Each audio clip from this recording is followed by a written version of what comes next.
In this video, I'll show you how to get a free domain on your Wix site. Great if you're building a website and want a custom web address without the extra cost.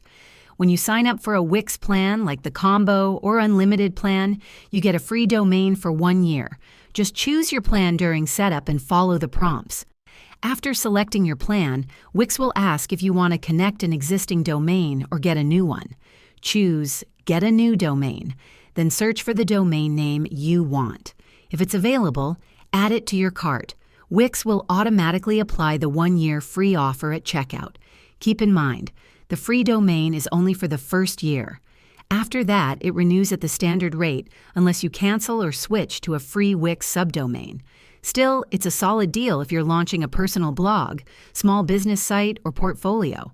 Thanks for watching. If this helped, hit like and subscribe for more Wix tips and website building guides.